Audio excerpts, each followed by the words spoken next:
It is the eve of Christmas. Welcome to The Big Story. I'm Gretchen Ho. I'm Pauline Verzosa. I'm Ed Lingao. And as we said, it is Christmas Eve, and we're down with our countdown. So, Merry Christmas to everybody.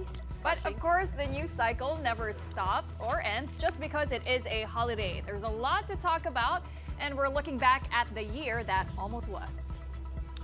And what a year! Exactly a week before we bid farewell to 2024, we have this customary year in review. And who better to get insights from than One News's resident experts? Joining us now, ang political pundit Political papa. ng Pasko, political papa, Ronald Llamas. And one of the hardest working men that we know, geopolitical analyst Richard Haydarian. Magandang gabi. Welcome sa samahan ng mga masisipag sa Pasko. Wait lang, bakit ganun yung introduction to hardworking lang? Ay, Ronald, parang medyo superlative. Parang tutol ako doon kung hardworking yan. No? Ay, hindi ba? Hindi ba? Merry Christmas, Pauline, Gretchen, Ed, long time no see. Oh, long time no see. Parang nakita ko lang siya kailan ba? Last year ba yun? Long time no see. Pwede bang malaman saan bumibili nung suot ni Gretchen? Parang Kami lang meron nito. Pantakip ng bumbunan ko. Oo, kasi ano kami, di ba? Ho nga ako, di ba? Kaya uso sa amin ang ho, ho, ho. Merry Christmas. Corny. Okay, balikan natin itong ano. Bago pa masira ang ating gabi, we are, I think, ko, corny. we have about a few weeks left till the end of the year. So let's start off the ruminating of what has happened in 2024. Safe to say, this is the year prior to the midterm elections. And I guess the question is, did you expect to be where we are at right now? Particularly talking about the two highest officials in the land, yung ating unity team na Unity No More, si PBBM at saka si Sara Or Duterte. put it this way, did you expect to be this busy this year? Then naalala ko yung one of those rare moments na naimbita ako sa The Big Story noong January, no? Doon ko yata unang sinabi yung this is now open warfare. No? Yun. Was that was January. after 2024. after Digong made this explosive accusation that the president is into drugs? Was that the one? Yes. And threatened, January 7, I think. threatened the president na pababagsakin niya through mutiny, coup, uprising, secession, even a hint of assassination. That was January. Kung maalala nyo, yung prayer rally na parang wala yung prayer. Yung mga maisug rally, ano. Pero bago kasi nangyari yun, naalala ko, yung mga usap-usapan tungkol sa charter change, which started in December of 2023, the House Speaker saying that we need to take a look at this in 2024. Kaya nagsimula yung People's Initiative na bring up yan noong Enero. Mukhang namatay, Enero na eh. Oo nga eh. Kaya nga, bigla na lang nawala namatay yun, din ano? Enero. Oo. Di ba? Richard, what is your take? I mean, did you expect this year to go down this way? I mean, taking a look. As the hardworking one in between me and Sir Ronald, actually I think November pa, I used the term civil war. I said that we might be heading into a civil war. Well, it's So become more uncivil. dramatic pa sa akin. So from that, medyo kapos ako. I think we have not yet hit the culmination of this showdown between the House of Duterte and House of Marcos. But in fairness, I'll give it to Ronald. Here, I was a bit more skeptical than Ronald, but finally we're seeing that Sara Duterte's numbers are sliding significantly. 20% in Visayas, 13% in Mindanao. So even the solid South is showing some fracturing. 10-point down quarterly across the country. Her net approval rating is just above 20%. I mean, these are horrendous numbers for the Duterte. Remember, at this point in time, other vice presidents like Binay, even I think Lenny wasn't doing too bad. Former President Duterte was net approval of 70, 80%. So these are horrendous numbers for Sara Duterte. So I would say Sara Duterte was the biggest political loser of 2024 by all accounts. And I would say President Marcos Jr. was the biggest survivor. Literally and figuratively, I would say, right? Now, who are the But there's some Richard, nuance did I in hear there. it right? Na nag-agree ka sa akin? No. I said, finally you got one thing right, and I want to give it, my friend. And the hardworking one here, I would say that, we had multiple winners this year. If you look at the numbers, Senator Rafi Tulfo has maintained his lead in a lot of surveys, including the one that have been published as the favorite to be the next president in the pre-election service. Of course, it's too early. The two Tulfo brothers are in a pole position running for #1. But Riza Ontiveros, I think, was really the breakout star of 2024. Tremendous amount of impact she made, whether it's the Kiboloy hearings, whether it's the hearings on Alice Go. It's amazing to see many people who have been critical of her because of her, more progressive leanings. I know many conservative people, even Trump supporters, right, who are very pro Riza Ontiveros nowadays, Filipino Americans, for instance, right? So this just shows you how Riza Ontiveros made an impact. But I'll tell you what, Leni Robredo was the comeback queen of the year. I mean, just the other month or so, practically every major political figure in the country was paying a pilgrimage to her, right? Going there to Bicol, paying respect to her, whether it's Robin Hood Padilla, whether it's, Vice President Sara, that meeting on the sides, of course, in Sorsogon with President BBM, Tulfo, everyone was going to Leni. So it was a very fascinating year. So big loser, clearly, Sara Duterte, but she's not out, and she's not going to go gently into the night. So 2025 will be very interesting. Pero Richard, let me see if I'm getting some nuancing here. You called Sara Duterte the biggest loser. You called BBM the biggest survivor, not the biggest winner. Not the biggest winner. Literally and So figuratively. I think may nuancing doon. He's not necessarily a winner. He could also be a No, he's loser, not. but No, not to he's the same not. degree. Yeah, now Marcos' numbers are not really that good, right? So at only 48% approval rating, this is way lower than, Ronald's former boss, Pinoy, than Duterte. So historically speaking, actually, BBM is not doing very well. He took a huge punch in Mindanao. His numbers are barely a quarter in Mindanao. His cousin, Speaker of the House, Martin Romualdez, also not doing very well. So I would say he survived through the year in a sense that, he maintained a certain level of, so in short, parang he was able to make sure the hemorrhage doesn't go out of control, right? But in terms of pushing the numbers up, I don't think he was as successful. So I'd rather just call him a survivor. The winners for me were really Tulfo, Riza Ontiveros, and yes, to a certain extent, I would even say Leni Robredo. So very interesting, fascinating year. Even I and Ronald Llamas, I don't think we foresaw some of these developments, except the Tulfo one probably. Pero even hindi pa tapos yung taon, ay medyo tinatamaan si PBBM dahil dito sa usapin ng budget. The budget. Lalo na yung mga unconstitutional provisions, yung dami ng pork barrel, at yung cynicism sa paggawa o pag-accommodate ng House with the Senate. And he's doing damage control, Baka sa susunod na survey ay tamaan pa rin siya. Well, okay, gentlemen, just going back doon sa Uniteam, at one point they did say Uniteam pang-election lang yan. There wasn't really that unity between the top two official leaders. Did you expect that it would unfold this way? I mean, at the end of the year, we look back at the Vice President making threats at the first couple, the First Lady, the President, and his cousin, the House Speaker. And she did say, diba, at one point then, it has reached a point of no return, but you also have the President Bongbong Marcos, saying never say never. Yes and no, Pauline. Dahil from the very start, halimbawa yung first SONA, nakita na natin yung unraveling ng Uniteam. Nung masama ang loob ni former Senior Deputy Speaker Gloria Macapagal-Arroyo, nung hindi niya nakuha yung speakership, nung hindi nakuha ni Vice President Sara Duterte yung gusto niya na defense portfolio, at nung nagmumukmok si presidential sister na hindi siya pinapakinggan ng kanyang kapatid, especially on his SONA speech. At just a few months later, ay nakita na natin yung almost open break dun sa issue ng tambaluslos. Nung tinanggal si Gloria Macapagal-Arroyo as Senior Deputy Speaker, eventually even as Deputy Speaker, at yung tambaluslos moment, nasabi ko nga nung panahon na yan, will define the next few years going into 2028. The tambaluslos moment was a very defining moment. Doon nagsimula talaga yung very antagonistic divide ng Uniteam. Pero medyo expected dahil from the very start, wala naman talagang solid basis of unity yung Uniteam. There was no vision, there was no platform, there was no principles.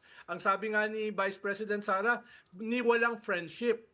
No, even friendship wala naman talaga. So it was doomed to fragment, to unravel like Humpty Dumpty, which cannot be put together again in spite dun sa mga sinasabi ng ilang political analysts na hindi yan mangyayari, no, as late as January 2024, may narinig ako na at least 3 political analysts na sinasabi na hindi mahahati ang unit team. Hindi ko na sasabihin kung sino sila.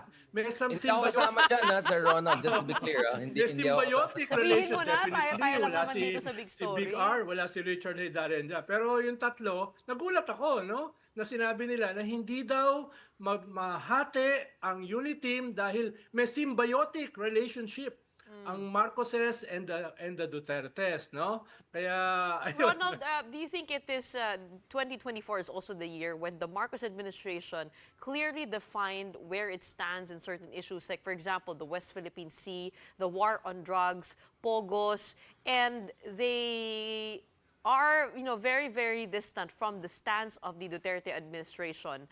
Is that the reason why this unit team or this so-called alliance would never really work? Kasi ibang-iba talaga sila ng paniniwala. Do you think it's because of that? Partly.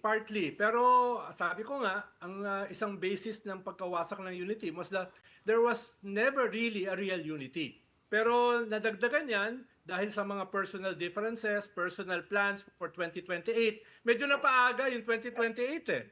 Dahil yung mga may ambisyon na lumaban dyan ay nagsimula ng magbakbakan as early as 2022. Pero tama ka, Gretchen, maraming issues na talagang napahiwalay sila. West Philippine Sea, confidential fund, nagbakbaka na, although hindi naman binitawan ng gobyerno yung kanilang confidential at saka intelligence fund. At itong resulta ng Quadcom, itong pinagsama-sama, unprecedented na 4 na committees na inimbestigahan yung extrajudicial killings, yung illegal gambling, pogos, at yung mga drug syndicates, money laundering, human trafficking, at yung conclusion nila na sa gitna ng lahat ng ito, nitong criminal syndicate na ito, yung former President Duterte. Medyo unprecedented yan sa haba ko sa politika, ngayon ko lang nakita yung ganyang klaseng talagang napaka-antagonistic na bakbakan. Usually naman may bakbakan sa politika natin eh. Pero yung this year, yung ganyang antagonism ay ngayon ko lang nakita. May I say something on this? Kasi I remember back in 2021 when some people described the uni team as the uni brats, right? So we're talking about the offspring of 2 former very strong personalities, and there were a lot of questions as to how these 2 offspring of, essentially how are they going to eke it out. I completely agree with Ronald that this was an alliance of inconvenience in many ways. I remember very well I was at the Comelec during the day when Sara made it final that she's going to run for vice president. And a lot of her supporters were saying, no, they don't believe it. They still want her to run for the presidency. There's always this sense that BBM would not have won the presidency if not for the support of Solid South and the Dutertes. So you could see the seeds of self-destruction there. Having said that, ang problem kasi dito is walang center of gravity, right? The president is not known as a decisive figure, and Sara Duterte has no experience at the national level. So what happened is that other veto players came in. So to a certain degree, you can say Speaker of the House, Martin Romualdez, played an important role in what has been happening, the First Lady. But I think the most important figure is former President Rodrigo Duterte. I think if this were just left to Sara and BBM alone, both of them would have rather not go all-out war. That, BBM will have his 6 years and then transition to Sara Duterte.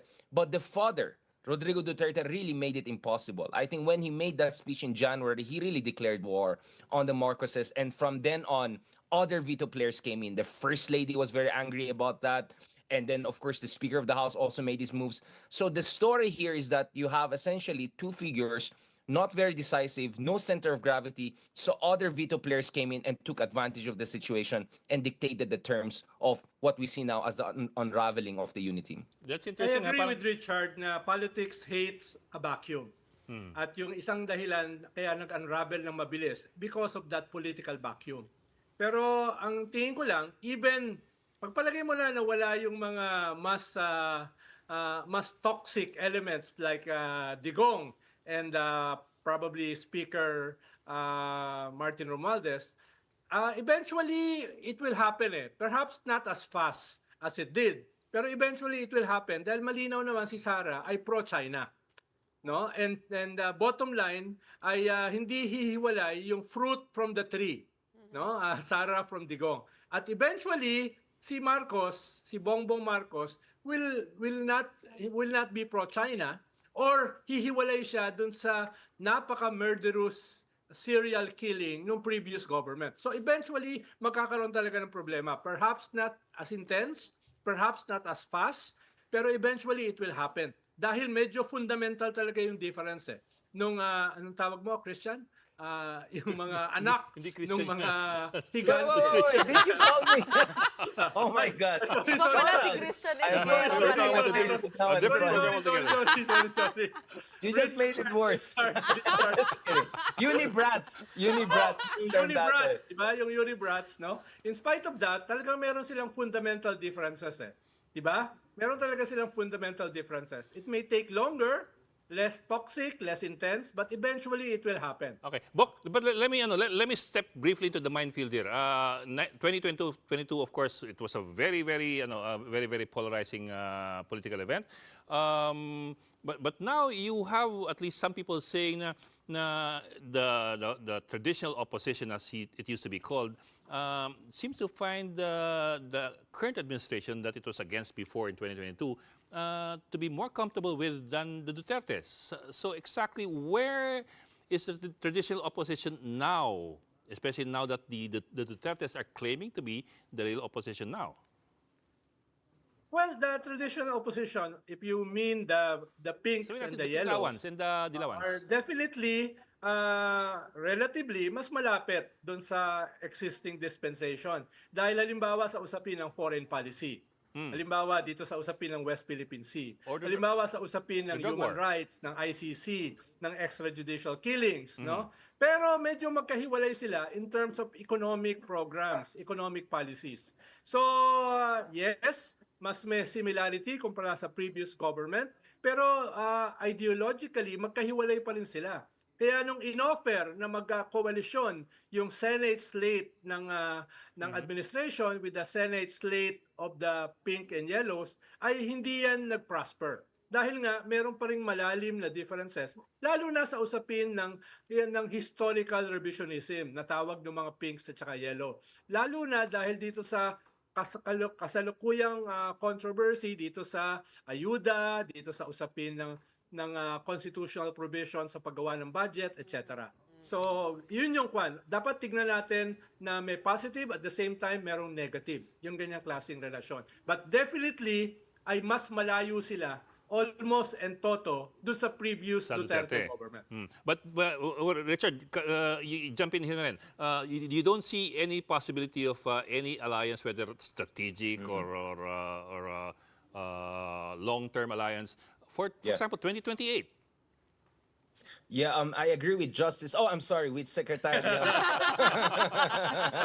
You thought you're gonna get away. Galing, Ed, going back to this, I think Ed, Basta wag lang Harry Roque.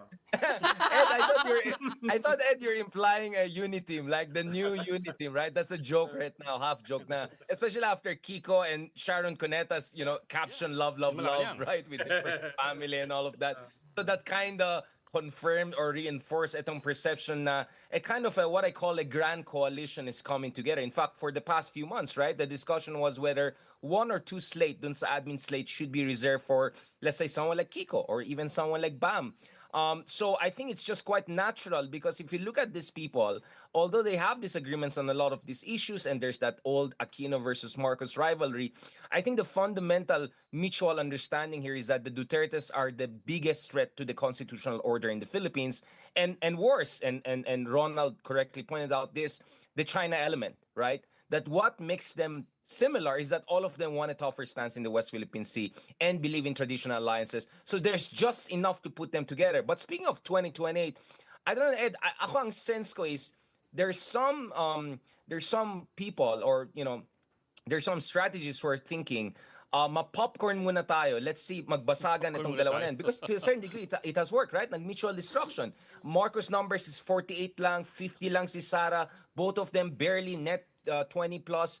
So I think some of them are saying, while these two are destroying each other, let's slowly build our own momentum, and the real game will be 2028. I think at the very least, for instance, people are looking at Rizon Tiveros running for the vice presidency in 2028. Some people are looking at Lenny maybe making a second run. She never categorically said she will not run again, and I think if she does well as a mayor of Naga, which is almost an assurance, she will have the momentum for that. And then you have new generation of rising stars, Vico Soto, a lot of local government officials. So I think, and then who knows, maybe Kiko or Bam may finally, get it through at least in 2025. So I think the field is opening up because of this mutual destruction that is happening between the Marcoses and the Dutertes. But so far, the Marcos camp has been more successful in getting some elements of the opposition to either be more sympathetic to them or some level of tactical cooperation in 2025. I won't say strategic, but tactical for the meantime. I Since won't say more. we're talking about Richard. Tama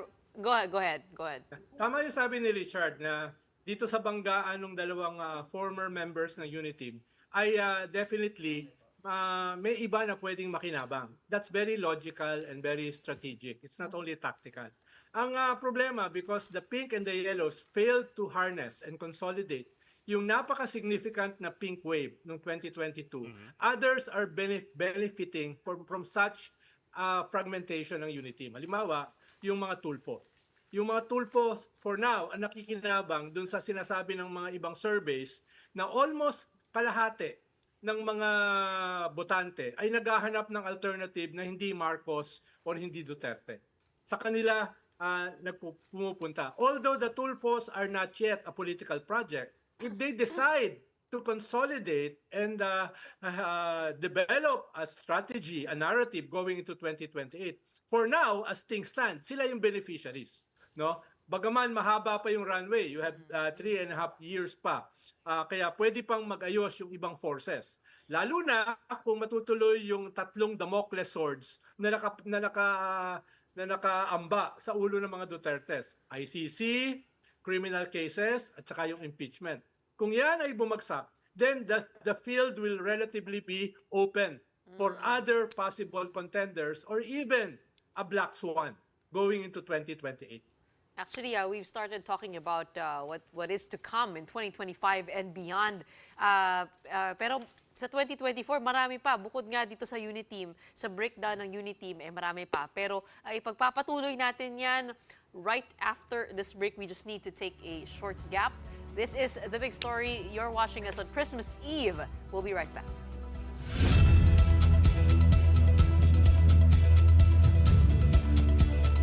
Ang wish ko ngayong Pasko ay tatlo. Una, sana mabawasan yung mga dumadating na bagyo. Ang pangalawa, sana magkaroon talaga ng bigas na 20 pesos. At ang pangatlo, kahit ayaw nila, tayo-tayo na lang. Unity. Because unity begins with you and ends with a why. Lord De Vera, maligayang Pasko. Screenshot mo to.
Welcome back. You're still watching the big story here on One News. A time for forgiveness. That is how Vice President Sara Duterte described this Christmas season.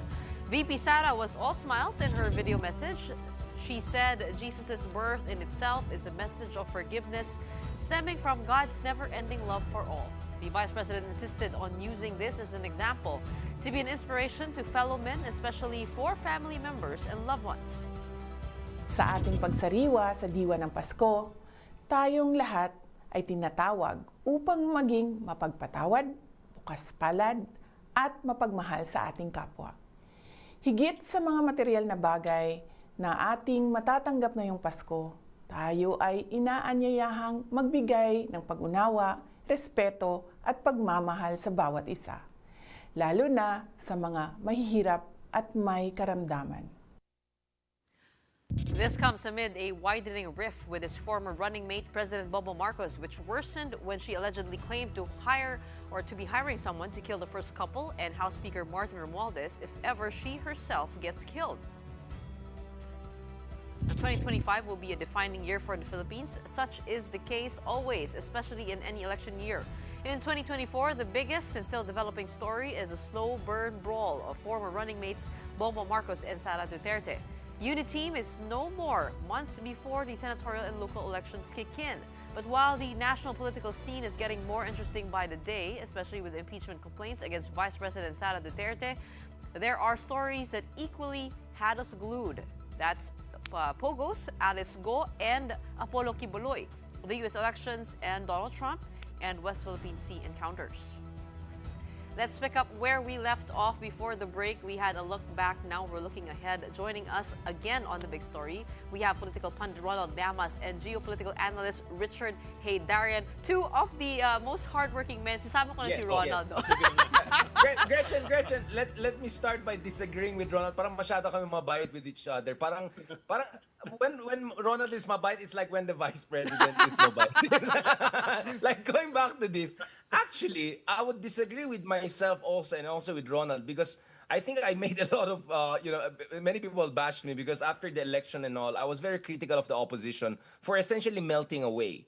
And sabi ko nga, isang dahilan na siguro nag-away-away itong mga Marcoses and Dutertes because wala na silang kalaban eh, di ba? There's no threat, there's no common threat. Wala na yung liberal opposition, yung iba nag-travel vlog, yung iba nag-fellowship, na wala.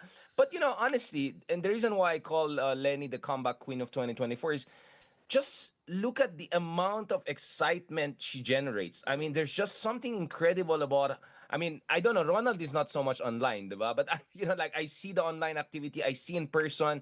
I had the pleasure of meeting the vice president and the others a few weeks ago. So I think the ability of Lenny to reactivate the pink movement is not something that we can just dismiss. I think by 2026, 2027, I think from her experience in Naga, she can reactivate that. And Bam Aquino, who was the campaign manager of Lenny back in the day, and who's now wearing more of the pink, is perhaps also signaling that there could be a pink movement 2.0, and that could be the decisive factor heading into the 2028 election. So I completely agree with Ronald and myself also that sana mas na-mobilize ito, na-harness ito. I get it. But at the same time, maybe ganyan talaga tayo sa Pilipinas. Maybe Ronald is too European. He believes in this long-term sustained organization. Maybe we Filipinos are really the 11th hour kind of people, right? Well, and I think Lenny has that residual charisma that will allow her to reactivate the Richard, pink movement I've been from 2026, reading- I've been 2027. Baka hindi sa'yo mag-agree yung mga Europeans.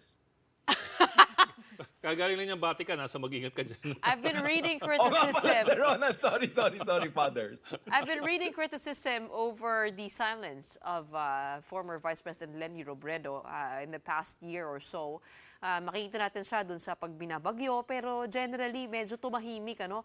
Imbis na In terms of political activity, she's imbis been na a bit, i-harness daw yung pink movement to take a strong stance against certain issues. Tapos ang nabasa ko rin ay medyo fragmented itong opposition ngayon.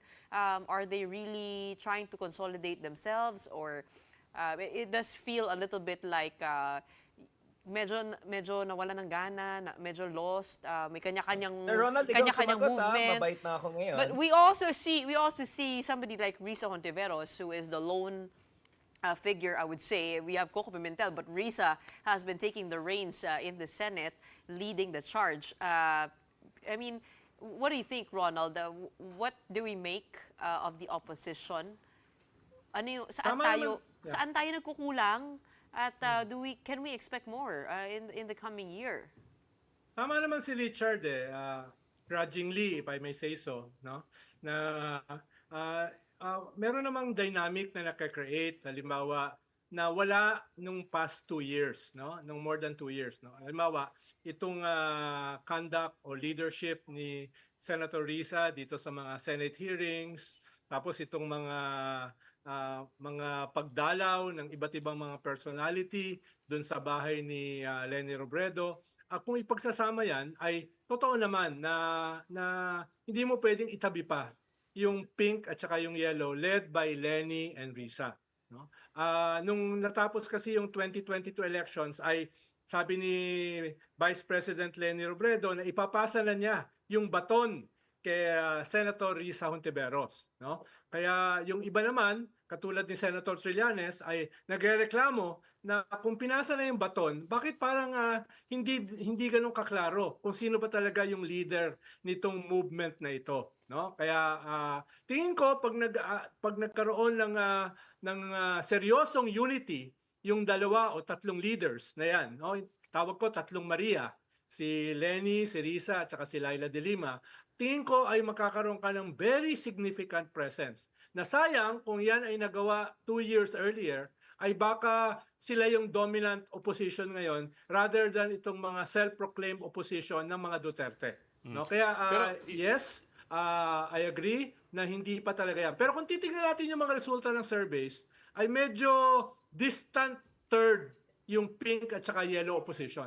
Ang medyo dominant pa rin ngayon, Marcoses at saka itong mga Duterte at the one feeling the vacuum, kahit wala pa talaga silang political machinery, wala pa talaga silang political party, wala silang political movement, are the tulpos. Kita mo lang sa Senate surveys Yung top 1 at top 2 ay usually yung magkapatid na tulpo. At pareho silang walang political party, walang political movement. Paano pag nagkaroon pa? Kaya kailangan bilisan ng pink at saka yellow to consolidate themselves para sila talaga yung medyo maging frontliner na opposition going into 2028. Dahil kahit 3.5 years pa yan, medyo mabilis din yan Alam mo naman ang politika sa Pilipinas. Maraming mangyayari ng mabilis. Hindi yan slow burn. That will be quick burn. Lalo na itong 2025 na meron kang possible impeachment, di ba? Meron kang mga grumblings ng mga ex-generals, meron kang midterm election, at marami kang mga banat tungkol dito sa national budget. So, hindi pa pumapasok yung New Year, medyo naaaninag na natin yung mga unfolding controversies which will dominate 2025. Pero to Richard's point nga that Lenny Right. could reactivate at any time. To begin with, from your points of view, does she want to reactivate? Ed, can I add something on that also, sir? You're correct. Ang sa akin lang kasi, Ed, is, I don't know if Ronald was the one who said it. The idea that they didn't know what hit them. Because if you look at it, the whole liberal brand has really been on the downhill. I mean, all around the world, but especially in the Philippines. I mean, from 2016 elections until 2022 elections, the performance has been just short of abysmal, right? So maybe maybe this is where I'm more compassionate and understanding, not only more hardworking than Ronald. I think maybe the opposition needs this soul-searching moment, right? This few years to figure out paano nila mapanalo yung the hearts and minds of the Filipino people. Because the fact that the Tulfos are now in the waiting to be the next major force tells you that populism, a conservative populism, a macho populism, if I can put it that way, is still the preferred option for a significant number of Filipinos. So I think ang challenge talaga dito sa opposition is how to rebrand themselves, but how to more fundamentally reposition themselves and reorganize themselves so that they can thrive not only in 2025 and 2028, but for decades to come. Then I think the liberal brand, the reformist brand, the EDSA brand has really taken a big hit over the past 3 elections. So maybe we're in that soul-searching period. And to answer you, Ed, maybe as this soul searching period crystallizes by 2026, by 2027, as more and more people online, offline call for Lenny to run, I won't be surprised that she may consider. She's consistently number 3 in all pre-election surveys. Tulfo, Sara, Lenny. Tulfo, Sara, Lenny. Of course, there's still a distance. But we saw with Lenny, she started with 5%, right? Back in 2021. Next thing you know, she has more than 20%. So not only does Lenny have the ability to reactivate the pink movement, I think she has also an ability to cascade, right? Significantly come the 11th hour. But sana, and this is where I agree with Ronald, if there's one lesson we learned from 2021 to wag naman sana 11th hour yung tipong last October minute. 6 or Oo. 7 yung announcement. I think this time it should be a little bit more organized a year or two earlier. But they've had 2 years to rebrand themselves and to do soul searching, and those 2 years are gone already. Di ba? And as they say nga, your first day of campaign begins on the first day after the elections. Yes. But Agree. It's been Mukhang two, nga, Ed, nagkaroon it's already ng one-third PTSD of the period gone. Mukhang may PTSD at medyo tumagal yung PTSD nila, no? Ang panahon kasi ngayon isa time of disruption. Whether yan ay right-wing populism or left-wing populism. Ang problema, yung the liberal project has become part of the institutions na nagamit ng populism para ma-harness yung disenchantment ng tao. Kailangan umalis doon yung opposition. Na bahagi sila nito mga institutions na ito which never delivered the ethos of the poor, of the marginalized, of the disenchanted. No? Kaya kinakailangan nilang maging disruptors themselves. In a way, katulad ng mga tulpo. No? Naging disruptor sila. In a more substantial way. In a more platform-based way. Halimbawa, yung brand must be disruptive. The brand must not be normative. No? Normative in the sense na dinedepensahan yung mga institutions na nag-fail. No? Dapat ma-harness nila yung disenchantment na yan according to their political and ideological vision. Dahil ang nakaka-harness niyan are the populists na basically right-wing. Dahil mismo yung sa Europe kasi kahit yung left-wing nagiging populist Halimbawa sa France. Pero sa Pilipinas, walang left-wing populism. It's only right-wing. So dapat yung in the middle, yung nasa center, has to develop a disruptive kind of politics na merong brand na bubunggo dun sa other right-wing populist brand. Kung hindi magagawa yan in the next 3 years, then we will have more of the same. Dahil nadurog yung mga tinatawag ni Richard kanina na mga liberals and progressives nung panahon ni Digong. With Digong with 93% approval rating, paano ka hindi madudurog? Pero buti na lang, yung ganyang klaseng brand ng populism ay nagsisimula ng i-reject ng tao. Tingin nila na budol sila. Kaya ngayon, kung titignan mo, less than 40% na yung dating 93% na sumusuporta kay Digong. Tingin ko that will continue to go down. In plain Pero, speak, inuulit ko, there cannot be a vacuum. Kailangan merong bagong pumuno ng political vacuum na yan. well, Ronald, in plain speak, you mean to say that the people like Lenny Robredo, Laila de Lima, Shel Jokno, they would need to make themselves more popular to the Filipino masses, in plain speak. Kasi, kumbaga, parang kung titignan mo yung Marcos at Duterte, dalawang malakas na brand yan. They are formidable foes against each other. If people are looking for an alternative, you have either the Tulfos or the progressives. We have Lenny and we have the names I mentioned. So ngayon, tama ba na wala pang kumukuha? Kahit kasi mga Tulfo parang medyo tahimik pa sila. They're not joining the fray when it comes to the frontline battles in politics. Medyo tahimik pa sila. So meron pang pagkakataon. Tama ba? How do these progressives make themselves a little bit more popular to join on the populist bandwagon? Ronald, is it a disruptive?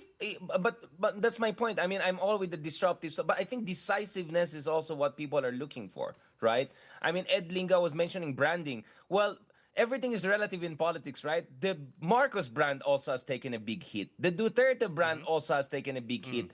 The Tulfos are playing it safe now. It makes sense for them, right? Because things are moving in the right direction. But I think baka the field will be much more competitive if the current trends continue. But more important than that, I think Ronald. I mean, for me, obviously disruption in a populist anti-institutional way goes against the very spirit of progressive liberalism, right? So I think ang hanap ng tao from progressive and liberals is decisiveness, a kind of a decisive liberalism. Now, I'm not a fan of Macron, but what made Macron in France successful, at least winning 2 elections back to back, maybe not now so much, is that he represented a kind of a radical center, right? This kind of shameless, yes, I'm centrist. Yes, I believe in freedom of expression and I'll get things done. I will make France effective. Now, we can have a long debate about how much that liberalist project has worked, but I think it has worked way better than the other liberals who didn't make an effort to be more decisive. I think if you look at Riza Ontiveros, one reason why she, for me, is the breakout star of 2024 is not because she was disruptive, but because she was decisive. She took on Kiboloy, she took on Alice Go, she took on Pogos, right? Matapang siya, courageous, uncompromising. I think the Filipino people can relate to that kind of decisive, uncompromising kind of figure, in as much as the disruptive populism is, of course, the name of the game in our era of uncertainty, right? So that's for me. Kasi tama si Ronald, but I just don't see why the liberal progressives should be disruptive when that could go against their very fundamental belief in institutional development and the rule of law. Well, Richard, no? Hindi mo pwedeng depensahan yung present liberal democratic institutions as they stand now, no? Because they represent the elites. They represent the status quo. Ibig sabihin, kailangan talagang baguhin mo rin yung iyong terms of reference, no? Dahil halimbawa, inequality remains after almost 40 years, di ba? Poverty level remains. So you cannot be defending those institutions. Kailangan mo mag-create ng bagong ethos, bagong models of institutions, no? Not necessarily yung liberal democratic institutions as they are here at present. No? So ang sinasabi ko, disruptive and at the same time different. Tama yung sinasabi mo. Decisiveness is more tactical. No? Ang kinakailangan nila is a vision na hindi yung status quo, hindi yung neoliberal economics, hindi yung kasalukuyang ayuda, no, dependency projects. Hindi yung, so kinakailangan din nilang lumabas doon, no? At the same time, lagyan ng brand yung sinasabi ni Ed Lingao. Dahil this will be a battle of brands, no? For lack of a better example, parang si Miriam Defensor, as early as 1992, she created a brand from out of nowhere. No, wala siyang machinery, wala siyang movement, wala siyang political party, wala siyang resources. She almost won the presidency. And that's as early as 92. No? Sumunod dyan si Erap, sumunod si Pinoy, sumunod si Digo. So it's possible na kahit wala ka masyadong machinery, wala ka masyadong resources, no? Kung meron kang brand, meron kang ethos, meron kang disruptive leadership, then you can get the imagination of people. Yun ang sinasabi ko. Disruption will help you get the imagination of people. Yun ang hinahanap nila, just as Miriam Defensor got it, just as Erap got it, just as Pinoy got it, just as Digong got it, in a different substance, in a different ethos. Okay, gentlemen, we are running out of time, but looking ahead to 2025, what can we expect? What should we brace ourselves for? Mauna ka, Ronald. Una, Be disruptive. itong nakaraang taon ay ang daming hugot lines. No, ang daming hugot lines from Drag me to hell. Drag me to hell. It's anong sabi ni Presidente? It must be the fentanyl, no? Or sabi niya, it's complicated. Or sabi ni Baste ay gusto ba nilang maging Romanov at saka Mussolini, hanggang doon sa sinabi nyo kanina na assassination ng presidente, ng first lady, ng speaker, hanggang doon sa Shiminet sa budget hearing, di ba? Ang dami hanggang doon sa ayuda is justice. Ang daming mga hugot lines nito nakaraang taon, no? Sana itong parating na 2025, less yung hugot lines at mas yung substance, no? Dapat ituloy-tuloy na yung nasimulan nitong 2024, no? Dapat ituloy na yung mga Damocles swords, or else yung ating bansa will wallow in pre-modern underdevelopment, political dynasties, economic inequality. So kailangan itong mga nasimulan nitong nakaraang taon ay dapat i-consummate na. Itong crimes against humanity, itong massive corruption, itong government syndicates, no, etc. Dapat yan ay tapusin na at least sa 2025, or else going into 2028 we will be having the same fate, at this will be the greatest disservice to future generations. Richard. Ako, I mean, una-una, gusto kong makita kung etong kilusan, for instance, yung sa fiscal accountability, responsibility, etong lahat, the whole Piatos thing, confidential fund thing, let's see if etong movement na to ay mag-crystallize into something more relevant, no, into something more substantial. So we're gonna wait for the Supreme Court rulings on a couple of issues, including confidential funds. So that's one thing. Essentially, the movement for good governance. The other one I want to see, and I think we're already seeing some indications of that, is the movement for justice. Tens of thousands of Filipinos were allegedly, victims of extrajudicial killings, and I'm having a hard time. Well, it didn't happen this year, but I'm having a hard time not seeing an ICC big move next year. I mean, it could maybe January, maybe next December. I don't know. But it looks like the ICC thing will finally happen next year. But the important thing there is there has to be movement.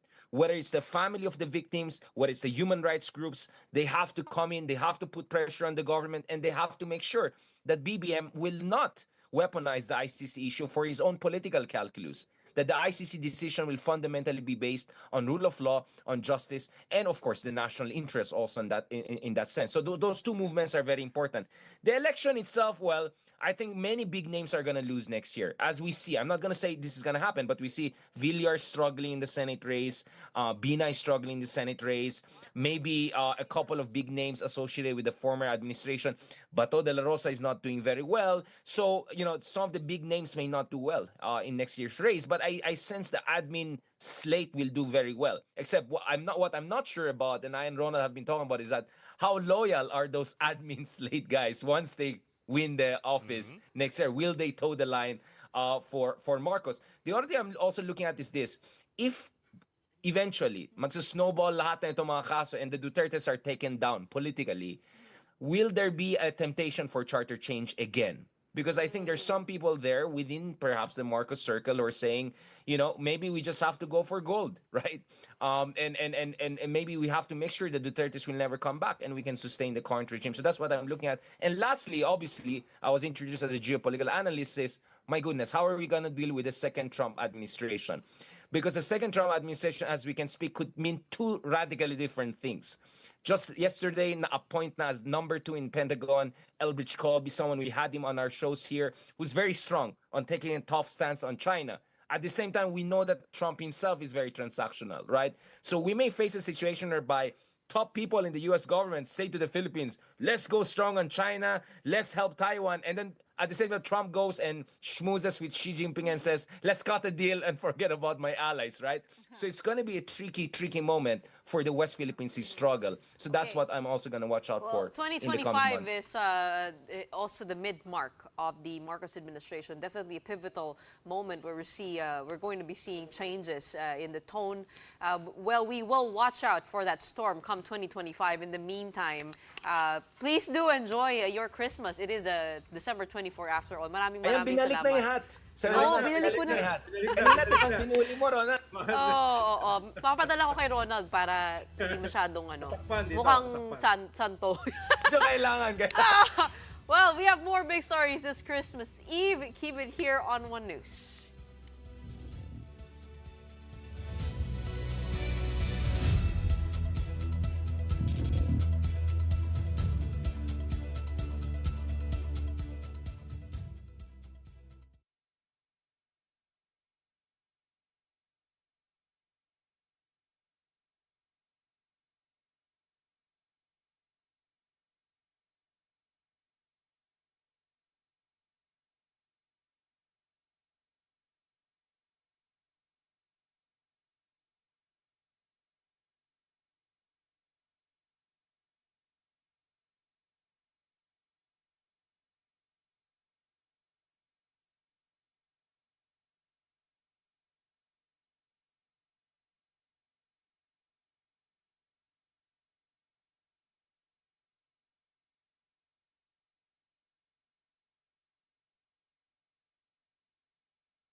It is about less than 3 hours till Christmas. 9 o'clock na. Wala na yung countdown. Well, it depends on where you are. I mean, if you're in the United States, it's a different. Ayan na naman tayo. If you're Oo. in Baghdad, it's also a Mga different journalist count. talaga eh. Kailangan it's all relative politically eh. correct. Oo. Happy Christmas na lang sa aking pamilya na nanonood ngayon. Papunta na po ako dyan. Papatiin ko na si Damocles kasi dami ang trabaho next year. All right, and on that note, that's a big story this Wednesday? Tuesday. Tuesday. Araw na ba? Nakalimutan na Tuesday. namin dito sa December 24. sa studio, pero di namin kakalimutan mag-celebrate. One big hurrah to the team also working very hard behind the scenes to give you a good show every night. At least we try, right? But in the meantime, please do enjoy a Merry, Merry Christmas from all of us here at One News. All sides, all the time. Thank you, good night, and Merry Christmas.